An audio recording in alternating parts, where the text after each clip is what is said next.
It's that time of the year where everyone's talking about who can do what in the fall.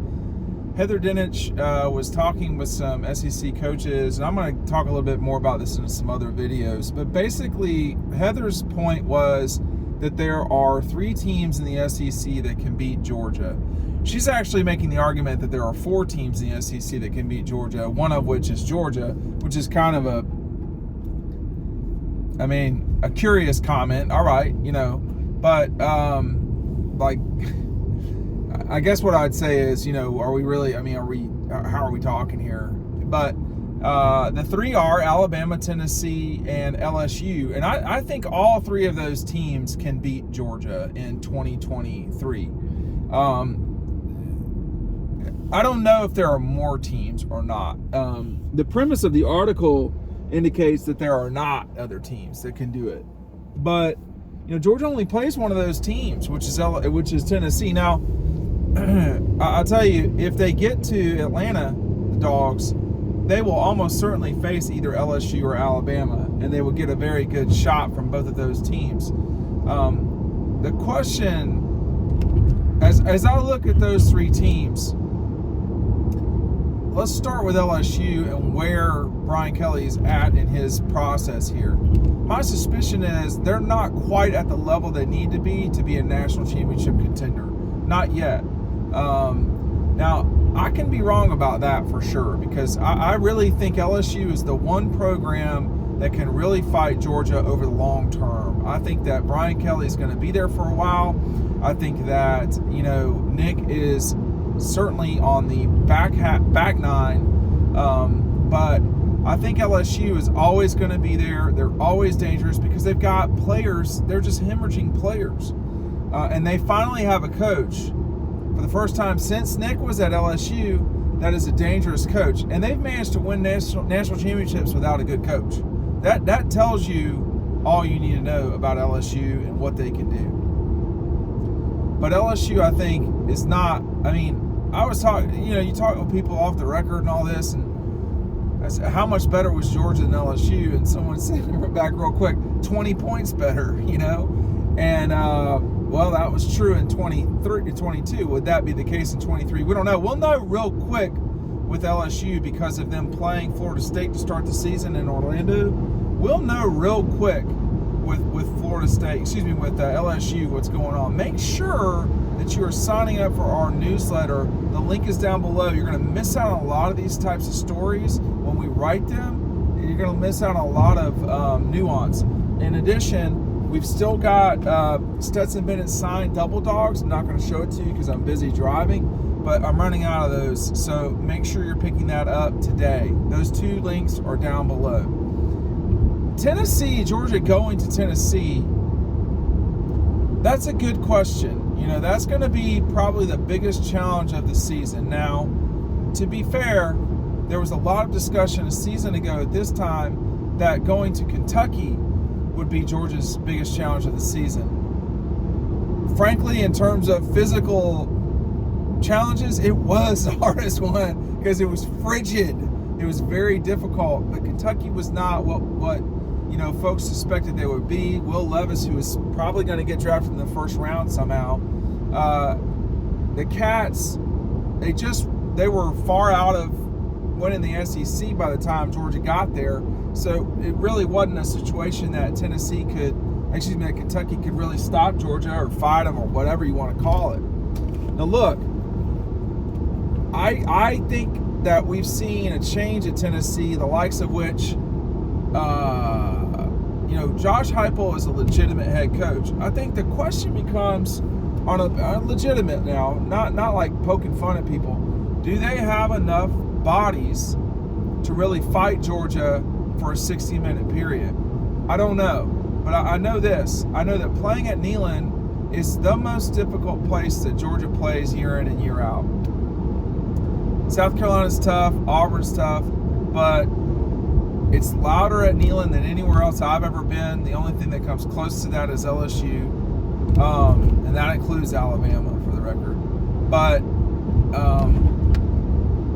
I don't know right now if Tennessee has everything they need from all, the entire program. to really challenge Georgia, even though that game is at home. And by the way, for the record too, this may be the last time that we see Georgia play at Tennessee consistently. You know, when the divisions split up, you know, I don't know if we're going to see Georgia Tennessee every other year. We might not. We might not. We might see it every 4 years. We will see it every 4 years, but we might not, you know, consistently see that the way that we have. It's going to be consistent. It's just not going to be as often. Make sure you're going by Red Zone downtown in Athens. I've got one of their shirts on. You just can't see it very well. It says Talk Kirby to me. Actually, I'll show it to you real quick. Make sure you're going to Red Zone downtown. For all of y'all, it's going to be tens of thousands of people in town for G-Day. Make sure you're going by Red Zone. It's downtown. It's on Clayton. If you are on College spilling into downtown, you can't turn left, but you can't turn right. You'd have to turn left, but it's on the right-hand side. You take a left or right coming down Clayton. If you got all that, congratulations. But anyway, Red Zone down there on Clayton Street. It's the place to find just really a lot of stuff. We're going to have a deal for Double Dogs there. If you're in person, you're going to want to take advantage of that for G-Day. So go to see our friends at Red Zone. Really, they've been great, very supportive of us at Dog Post. Alabama, you know, I want to see what we're really dealing with on the Alabama front, because,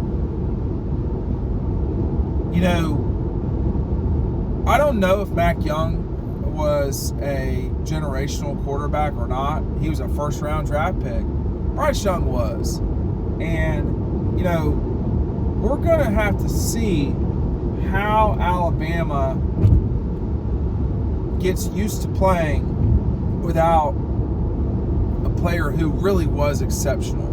Stetson Bennett was exceptional, but Bryce Young was really a higher percentage, I feel like, of what Alabama was trying to do. And the same thing you could say for Stetson Bennett in Georgia. Stetson was very good, very gifted, very special.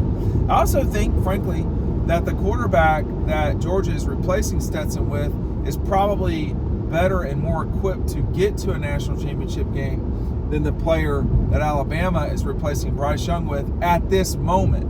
Like that, what we know right now, it looks like Georgia's in better position. But in terms of, you know, could Alabama beat Georgia? Yeah, they can, no doubt about it.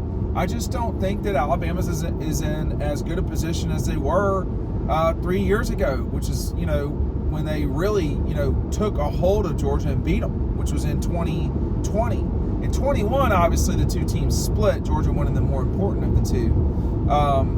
But I think Alabama's program, the freshmen that they just brought in are going to have to really quickly become good. Well, they're good already.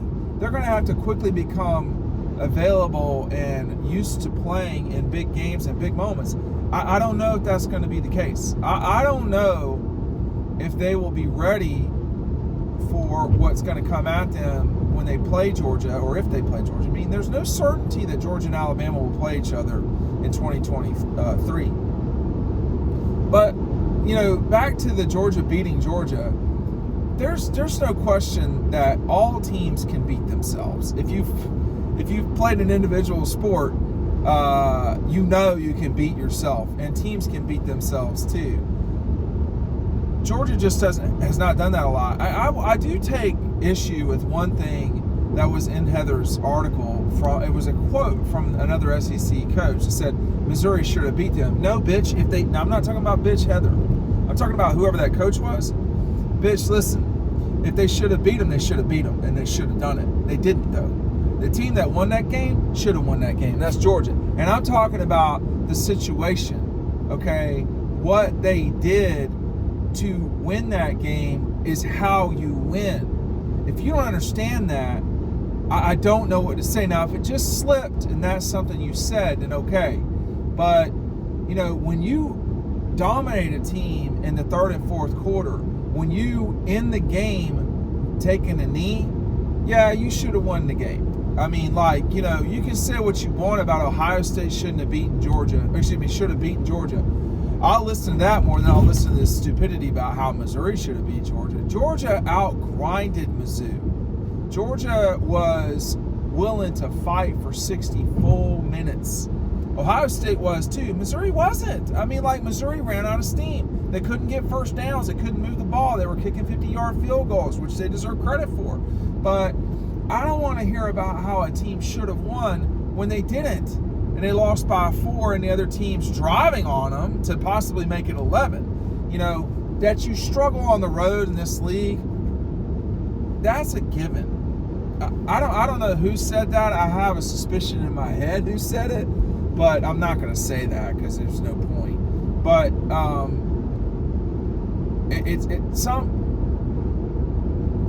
that's not how sports work. I feel like I shouldn't have to explain this to people who coach in the SEC, nevertheless people who are, you know, head coaches, so to speak. You know, this is the same rhetoric we heard from people about Ohio State would have won the game against Georgia if Marvin Harrison didn't get hurt. Marvin Harrison didn't have a catch in the third quarter. He played the bulk of the third quarter and didn't have a catch. So, you know, this, you know, should have or would have won.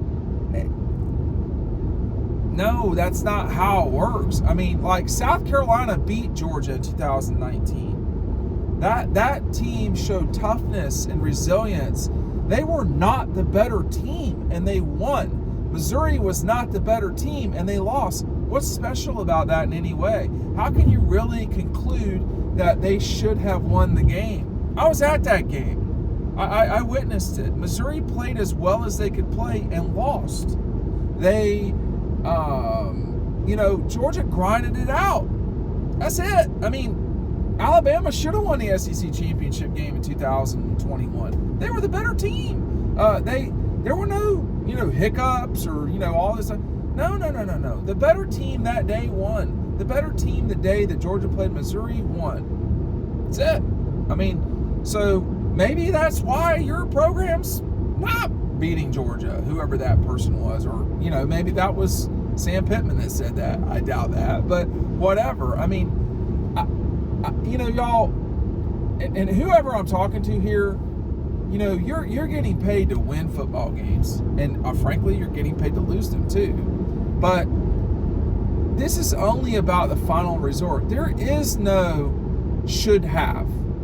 That doesn't exist in college sports anymore. Those days are gone. And if I say it, I'm going to correct myself very quick. The end result is the end result, with a few exceptions. Texas Christian should have beat Michigan. They did what they were supposed to do to beat Michigan. South Carolina beat Clemson. You know, they should have beat Clemson. They did what they were supposed to do. They didn't give up. They grinded it out. I mean, all due credit to Shane Beamer and company for winning that game. And then South Carolina should have beaten Tennessee. They you know, I mean, in a way it shouldn't have happened, but the way that Tennessee showed up that night, the way that Carolina did, you don't conflate the two. But I don't know if we really can have a discussion about Georgia beating themselves. It would have been at Missouri. The fumbles, the this, the that, and the other. But does Georgia win that game without really nice field goals from their kicker? Does Georgia win that game if Malachi Starks doesn't run the running back down from Missouri? Does Georgia win that game if they don't take over the second half? You know, I don't know. Does Georgia win that game? By a lot, if Stetson's not banged up, if Jalen Carter's not knocked out of that game, if Smile Munden's not banged up in that game, what are we doing? Like, why are we having this discussion? What happened, and we got to learn from it. That's it. But anyway, babbling on a lot, but I did want to touch on that. I thought it was good reporting from Heather, but I had some comments about that. I had comments about the comments.